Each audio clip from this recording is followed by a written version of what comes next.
Hi, my name is Nicole Scott from Mobile Geeks, and today we're going to be taking a look at the top 10 retro games for Ouya. Ouya is essentially an Android device without a screen, and it's based around NVIDIA's Tegra 3 processor, and it retails for only $99. So it's actually cheaper than your average entry-level Android handset. And for this bargain basement price, we're seeing a handful of customized titles as well as some classics from the days gone by.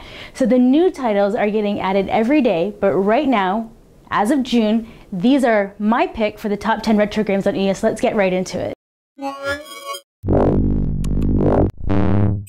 When it comes to making new retro games, few mobile developers do it better than Orange Pixel. This time, the studio has released a side-scrolling shooter called Slugs. So like its old-school brethren, it provides action and difficulty with a large supply of frustration. Slugs is the complete package, from a great soundtrack to the perfectly executed controls. And it's even got hard and rewarding gameplay. It's hard to find any deal breakers with this title. Fist of Awesome is basically about a lumberjack who's out to kick the you-know-what out of all the local wildlife and using his amazing kung fu fighting ability. If you like pixelated graphics but with a high attention to detail and lots of beat-em-up Fist of Awesome fun, then this is the title for you. Plus you have the added bonus of being able to tell a great developer story, because this actually rolled out on Ouya first. Nicola Hunt actually brought this idea to Kickstarter and then had it funded there, where he rolled it out to Ouya, and eventually it's going to be seeing other gaming platforms as well. As far as zombie games go, Oregon Trail's Director's Cut is perhaps the most realistic. This isn't some gun-ho first-person shooter that puts a fully automatic weapon into your hand. It's more like a brutal adventure where bad things happen to good people, and no matter how hard you try, someone's eventually going to screw you over, or an unfortunate calamity is going to befall your party.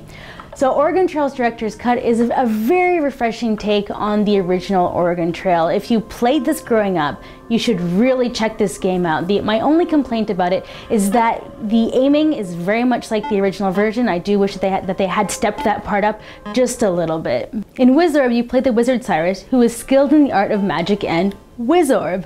The RPG aesthetic of this game is where it really shines. The game is nicely animated and very much emulates the original look of Super Nintendo. We had to include this one because it is kind of a classic. Natural Soccer is a highly playable arcade soccer game with fast-paced action, accurate physics, and intuitive controls. If you're a fan of classics like Kickoff, Sensible Soccer, or Goal, then you're totally gonna love this top view soccer game. What makes it great is it's a classic with add-ons like physics, so the ball bounces and it isn't attached to the player's feet. Abigail and the Monsters is a puzzle game that for some reason I had to put on this list because it does have that old school feel, and for some reason I feel like my mom is really gonna get into this game. It has soothing classical music as you play on, and basically there's Abigail and her monster alter ego, and you have to move them both so they both don't get eaten into the exit. So I had to throw that one in. Deep Dungeons of Doom has succeeded in providing a superficially simple but surprisingly demanding dose of hack and slash fun.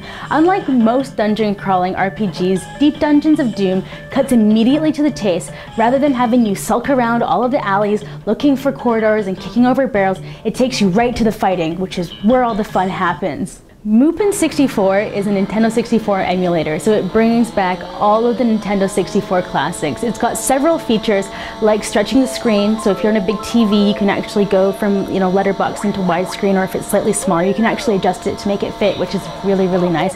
It's got multiplayer, which I'm actually having trouble figuring out how to actually switch on, but I think that's more of an Ouya problem in the back end than it is the emulator problem. I just can't figure out how to switch that over, but I will, and then I'll post a video about how I got that done. If you have all of your ROMs backed up from your original Nintendo 64 and you're not downloading them illegally on the internet, then this is totally something that you should be excited about. So I'm gonna throw this one in here just because of the social pressure of the internet, but I'm gonna add Final Fantasy III to the list. Now, I'm pissed about this because Final Fantasy didn't get really big until after Final Fantasy VII, basically in my opinion. So putting number 3 on here is kind of just like, oh wait, we have Final Fantasy, but it's on there. And if you really like it, good for you. I know a lot of people are looking for it, and in the spirit of classic retro games, I'm going to include it in my top list. So up next is another emulator. It's a Super Nintendo emulator. We actually played a little bit of Zelda. There was absolutely no problems with it, except for the audio during the in-between sequences would sometimes get a little bit distorted, but during gameplay the audio was absolutely perfect, which is where it matters. The controls worked great, there was absolutely no lag, and this game shout out goes to my friend Dan, who was crazy enough to get the Zelda shield tattooed on his side. Way to go, Dan! Now you can play it on the Ouya. So my final pick is going to be the Sega Genesis emulator. Now I know I have picked 3 emulators, Nintendo 64, Super Nintendo, and now Sega Genesis, but between those 3 consoles, that's like thousands of titles. And if you don't get excited from having all of the hits from your childhood available now with like no lag, perfect controls, nice resize and screening, options for cheats, then maybe you shouldn't be watching these videos. Maybe you should just turn this video off right now. And I might even go as far to say as maybe you should even unsubscribe from this channel. Because if you don't understand why these emulators are exciting, A, you need to start playing them. You should play them to understand why they're exciting. You just haven't played them because you don't understand. So you should download them and play them and then understand why they're on this list. And then come back and resubscribe to the channel once you get it. So yeah, I'm Nicole Scott from Mobile Geeks. That's been my top 10 Ouya retro gaming list. Now this is as of June. There are titles being added constantly, so I'll probably revisit it. In the comments, please let me know what your top picks are. And if you disagree with anything that I've said, please let me know. I wouldn't mind being wrong, but I also don't agree with you if you don't think emulators are exciting, because they're exciting. I'm excited. You should be excited. Download them and tell me you're not excited. Okay, Nicole Scott from Mobile Geeks.